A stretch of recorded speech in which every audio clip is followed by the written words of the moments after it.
It was supposed to be an ordinary afternoon, the kind where sunlight falls softly through the leaves and life quietly unfolds like it always has. Tu Tien was by the well, her hands moving in rhythm as she washed clothes, the gentle gurgle of water mixing with the breeze through the eucalyptus trees. But fate has its own ways of revealing itself. One sharp, gut-wrenching moment and unexpected agony was all it took to turn everything upside down. Her world, which moments ago felt simple and whole, was about to fracture in ways she never imagined. And that was when the story truly began. A quiet beginning, a silent threat. Tu Tien lived a simple life in the village.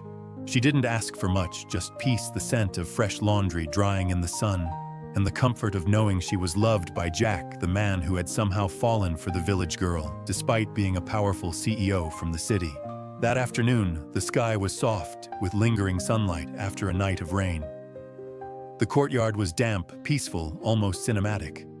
But even the most tranquil scenes can hide chaos just beneath the surface. Suddenly, a sharp pain, like a blade twisting in her abdomen, stopped her mid-movement. Her breath hitched. The half-washed shirt in her hand dropped back into the basin with a splash. Her knees buckled. Her face paled instantly. She clutched at her stomach, her fingers trembling, cold sweat breaking out across her brow. Her vision blurred. Tu Tien had always been strong, quiet, graceful, but now she could barely keep herself upright. The world tilted. She collapsed. The phone call that changed everything. Gasping for air, her body curled in pain on the cold tiles. Tu Tien shakily pulled her phone from her pocket. Her fingers, numb and trembling, struggled to find the right contact. "Jack," she whispered. A few more seconds. A faint ring. "Jack, my stomach. It hurts. I can't." And then silence. On the other end of the call, Jack heard everything and nothing. The silence was deafening. Jack's fear, not as a CEO but as a man in love. Jack was just returning from a visit to the village entrance where he had been inspecting a new community center he was helping fund. But at that moment, titles didn't matter. Power didn't matter. Wealth, intelligence, negotiation skills, none of it could save her. He dropped everything. Literally. The tablet in his hand crashed to the ground, screen shattering as he ran faster than he had ever run in his life. All he could hear was her voice in his head. Weak. Frightened. When he found her slumped by the well, her body crumpled like a rag doll. Jack's heart stopped. The strong, graceful Tu Tien he knew was now fragile, pale, and burning with fever. Without a word, he scooped her up. Mud splashed against his suit pants as he sprinted through the wet, uneven paths of the village. His driver tried to offer help, but Jack didn't stop. He cradled her, shouting for her to stay awake, to hold on. "Tu Tien, don't close your eyes. Please, we're almost there." Every second felt like an eternity. The drive-through panic. The car ride was silent except for his rushed breathing and her shallow, fragile gasps. "Don't sleep, baby. Look at me. Just look at me." Jack, who was known in boardrooms for his unshakable calm, was now a man unraveling. His voice cracked. His hands shook. He didn't care who saw. Tu Tien's hand, ice cold, barely managed to grasp his. That touch, that faint squeeze, was the only thing keeping him together. The emergency room and the unknown. When they arrived at the clinic, Jack didn't wait for a stretcher. He carried her in himself, shouting for help. Doctors rushed. Nurses appeared out of nowhere. The emergency room doors swung shut in front of him. And just like that, Jack was alone. The hallway was white. The lights were harsh. The antiseptic smell filled his lungs, choking him with fear. He sat on the cold metal bench, elbows on his knees, hands over his face. He had faced market crashes, public relations, nightmares, even betrayal in his company. But nothing had prepared him for this, watching someone he loved disappear behind hospital doors. What was happening to her? Minutes ticked by. A nurse occasionally walked out, glanced at him, and offered no update. Jack stood every time someone exited, his heart in his throat. Finally, a doctor approached him, mask still on. He removed it slowly. "Sir," he said calmly, "she's stable now." The pain was caused by a hormonal imbalance due to polycystic ovary syndrome. Jack's breath caught. What does that mean? Will she? Is it serious? Can she have children? Will she be okay? The doctor sighed. "We caught it just in time. It's not immediately dangerous. but she needs consistent treatment and, most importantly, emotional support. Stress will make it worse. Support. Jack swallowed hard. Then I'll give her all the support in the world. The moment everything changed. He walked into the recovery room where Tu Tien lay pale under white hospital lights. Tubes in her arm, lips dry. But her eyes, those eyes, fluttered open when she saw him. "I'm sorry I scared you," she whispered. Jack shook his head. His voice was firm, gentle, protective. "You don't ever need to say sorry. You're everything to me. I'm not going anywhere." And in that moment, something shifted between them. Not just love, devotion, commitment, the kind forged in the fire of fear and the unknown. When words hurt more than pain, Tu Tien lay in the hospital bed, the IV dripping slowly beside her, the antiseptic smell still clinging to the sterile air. Her body had stopped screaming, but now her mind was racing. Polycystic ovary syndrome. The term felt foreign clinical, but its implications landed like a sledgehammer on her heart. Infertility, hormonal imbalances, long-term treatment, unknown outcomes, and the worst of all, uncertainty. Tu Tien had always imagined a simple future, her and Jack, a small house filled with laughter, perhaps a child's footsteps one day echoing through the halls. Now that dream hung in limbo. Jack's questions, a heart laid bare. Jack was relentless. Though calm, his mind was a storm. He cornered every doctor who stepped near the room. He read every line of every medical report they gave him. But deep down, it wasn't facts he sought. It was hope. Will it affect her ability to have children? Is surgery an option? Can this be reversed? He wasn't just asking as a partner. He was pleading as a man who had found something irreplaceable, now terrified of losing it. One doctor, older and kind-eyed, placed a gentle hand on Jack's shoulder. "She's lucky you brought her in on time. But this won't be a sprint. It's a marathon. You'll need to be there for her. Fully." Jack didn't even blink. "I already am." A mother's arrival, unspoken bond, unexpected warmth. Half a world away, Jack's mother sat in her study when the call came through. She heard the tremor in her son's voice. She collapsed. "It's something serious? I'm with her now." Despite her age, she packed within minutes and called Uncle Hong, the family's trusted driver. That evening, she stepped into the hospital room, her presence warm and grounding like a gentle breeze after a storm. She wasn't just Jack's mother. To Tu Tien, she was the one woman whose opinion silently mattered. Tu Tien, embarrassed by her appearance and frailty, tried to sit up. Jack's mother placed a hand on her shoulder. "Stay. You're stronger than you think." She didn't offer forced optimism or pity. She simply stayed. Her voice soft, her presence calm, her care steady like a mother should be. The conversation that changed her heart. The next morning, when the pain had dulled, and the porridge no longer tasted like metal, Tu Tien and Jack's mother shared a quiet moment. Tu Tien asked the question that had been haunting her since she woke up. "Will Jack still want me if I can't give him a child?" Jack's mother didn't react with shock. She simply reached out, brushing a lock of hair from Tu Tien's face.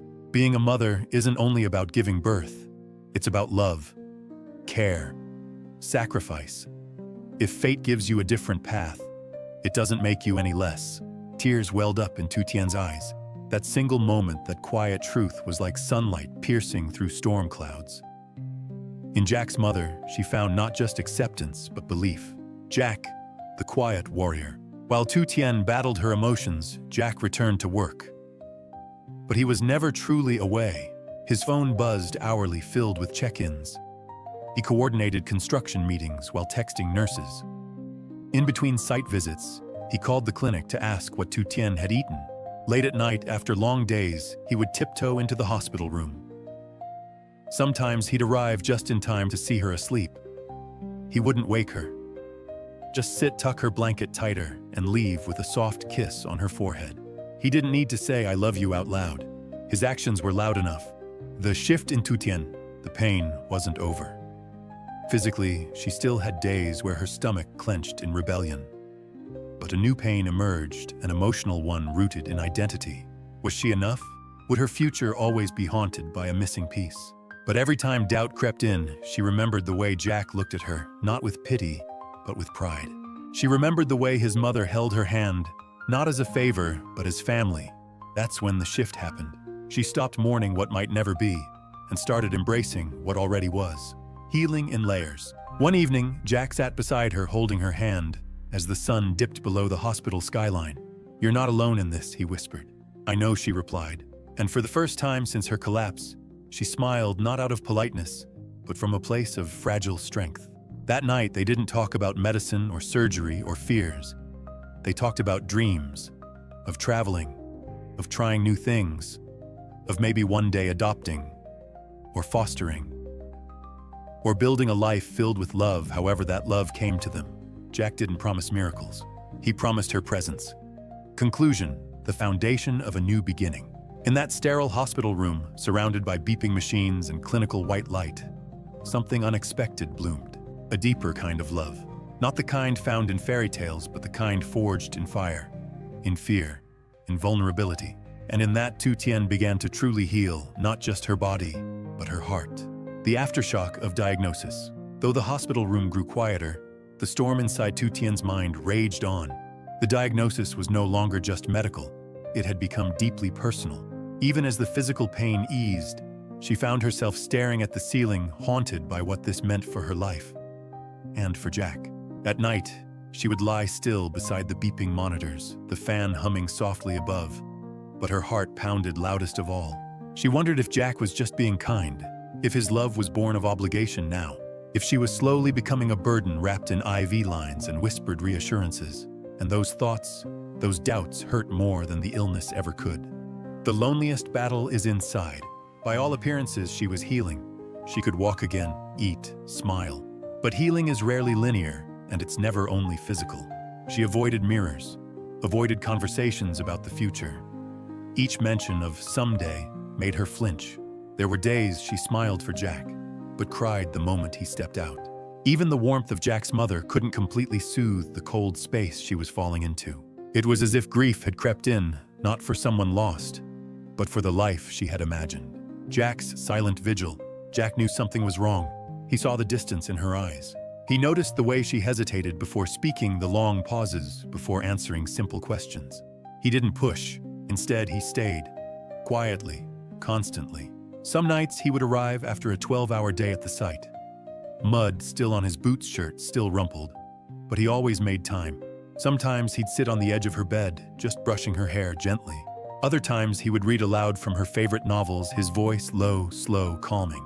And sometimes he would simply hold her hand in silence, letting her know she didn't need to talk. Just feel that he was there.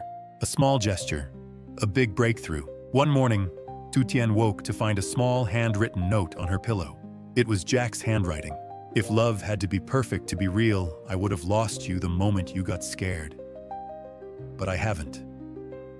And I won't. You are not your illness. You are still the woman who made me believe in forever." She read it again and again. Her eyes filled with tears, not of despair, but of release. She didn't know when she started crying.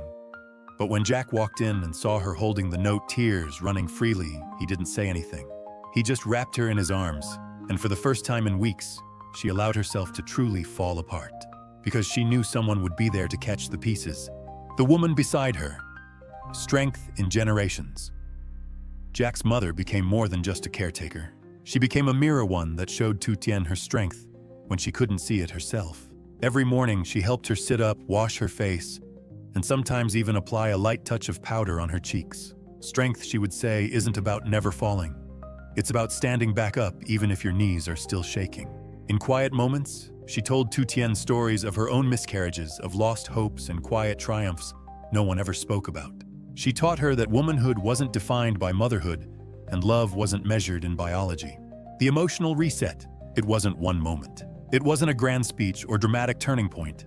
It was a series of little things: morning sunlight through the window, Jack's steady hand, the scent of porridge, her own reflections slowly looking less foreign.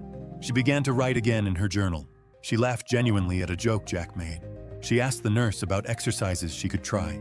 And one day, as Jack was about to leave for the site, she caught his wrist and said, "Thank you for not leaving. Even when I couldn't even hold myself together." Jack kissed her forehead and whispered, "I wasn't holding you together, just standing next to you while you rebuilt." Redefining worth. Tu Tien's crisis wasn't just about health, it was identity. Who was she now that the path she expected was blocked? But slowly she began to realize she wasn't less because her body struggled. She was more because she chose to keep going. She was learning to redefine herself not as broken, but as becoming.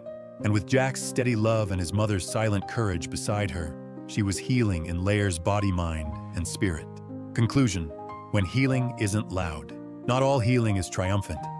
Sometimes it's just choosing to eat breakfast, to open the curtains, to smile without guilt. Tu Tien was still afraid. The future still carried unknowns, but she no longer felt alone in that fear. She was learning that real love doesn't always look like fireworks. Sometimes it's quiet, sometimes it's still, but it's always there. The world outside their window. The hospital discharged Tu Tien a week later. Her footsteps, though cautious, were firmer now. Her smile, though soft, held more weight. The road ahead was still uncertain, paved with doctor visits, medication, and mental adjustments. But for the first time in weeks, the sky didn't feel as heavy. Jack brought her back to the village, to the home they had only just begun building together. The garden was quiet. The front porch still smelled like eucalyptus. Life had waited for her, but outside that cozy space of love and understanding, another world still existed, and it was watching. The eyes that whisper. In a small town, whispers are louder than truths. Neighbors came by with well-meaning food and layered questions. Is she better now? Oh, did the doctors say she can have children? Such a pity, so young. They said it with smiles that didn't reach their eyes, with concern that felt more like curiosity. And though no one said it directly, the subtext was there. Will Jack stay with her if she can't give him an heir? It didn't matter how progressive Jack was, how tenderly he cared for her. Society still clung to its traditions like armor, and sometimes even Tu Tien wondered the same thing. Jack's quiet rebellion. Jack noticed it all, the lingering glances, the veiled comments. At the local market, someone pulled him aside. You're still young. You could find someone else. Someone whole. Jack's jaw clenched. I already did, he replied. And she's more whole than any of you will ever understand. He didn't raise his voice. He didn't need to. His tone carried weight like iron wrapped in velvet. Later that day, he came home and told Tu Tien everything. Not to upset her, but to show her he wasn't afraid to fight for her, even when the battles were quiet and socially coded. Planning without pressure. One evening, while watching the moonrise from the porch, Jack gently said, "Let's not let the world decide what our family should look like." Tu Tien turned to him. What do you mean? He squeezed her hand. We can adopt, we can foster, we can travel the world, or maybe just raise dogs. It's our life, our story. We don't owe anyone a chapter they wrote for us. Tears welled in her eyes, not out of sadness but gratitude, because for the first time she felt safe redefining what happiness could mean, and it no longer required a child's cry to validate it. The power of presence.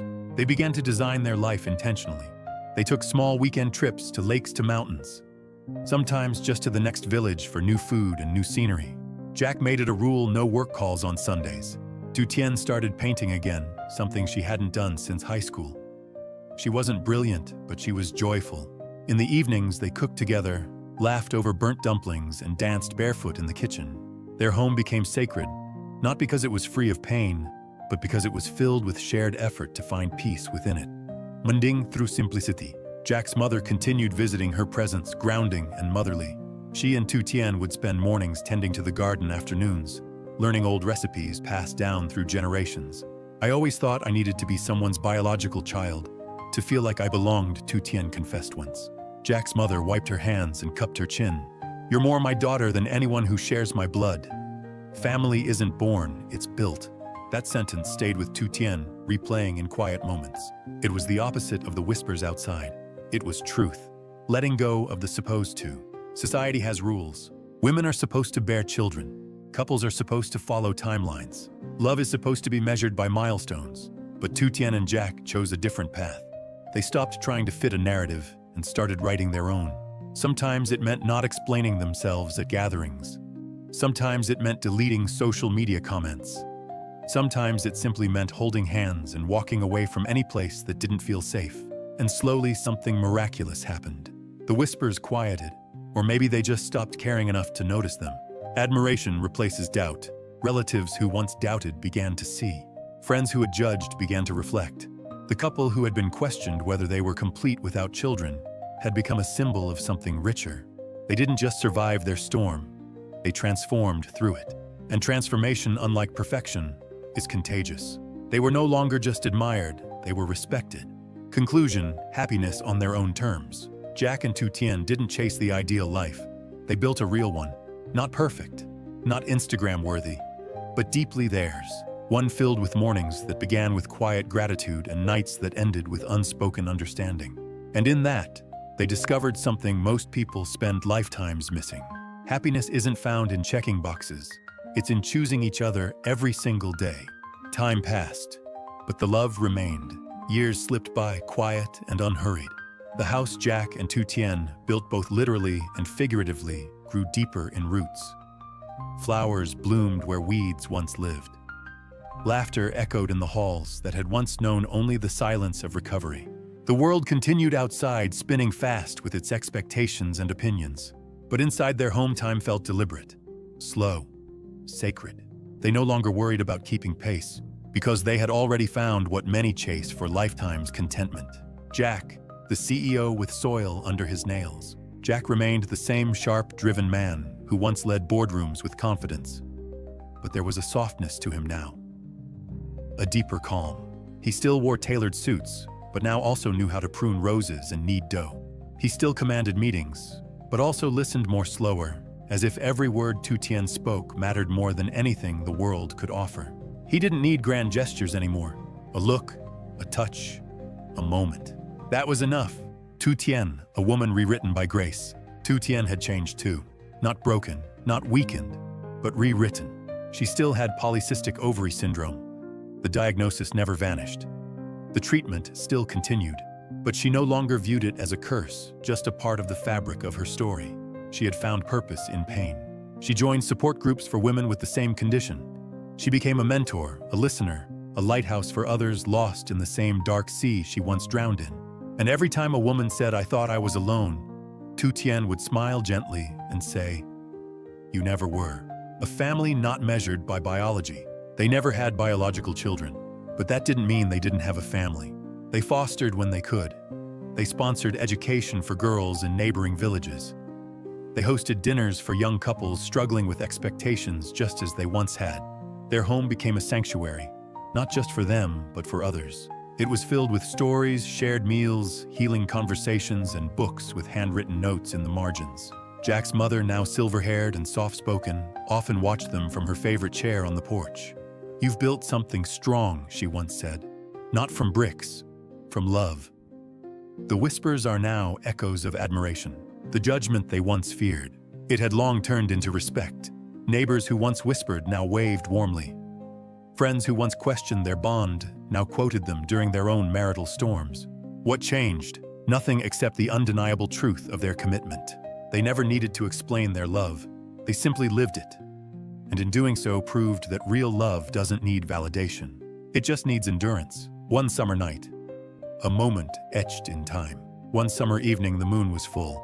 The three of them, Jack, Tu Tien, and his mother, sat under the stars, sipping warm tea, their porch quiet, except for the sounds of night crickets and distant laughter. Tu Tien leaned her head on Jack's shoulder. "Do you ever regret anything?" she asked. Jack smiled. "Only that I didn't find you sooner." His mother chuckled. "If you had, you wouldn't have understood her the way you do now." And just like that, under a sky wide enough to hold all their past and future, they understood something profound. They weren't missing anything, because they had everything that truly mattered. Conclusion: a love that doesn't need perfection. Theirs was not a perfect story. There were no fairy tale endings, no miracle cures, no dramatic miracles. But that's what made it beautiful. Their story was about choices made in silence, fears faced together, promises kept without words. They showed the world that family isn't built on bloodlines, that love isn't proven in ease but in endurance, and that sometimes the greatest happiness is found not in what you gain, but in who you choose to walk beside even when the road is broken. Final line. In a world obsessed with picture-perfect love stories, Jack and Tu Tien lived a quiet revolution where love wasn't about getting everything, but about making every moment count with the one person who matters most.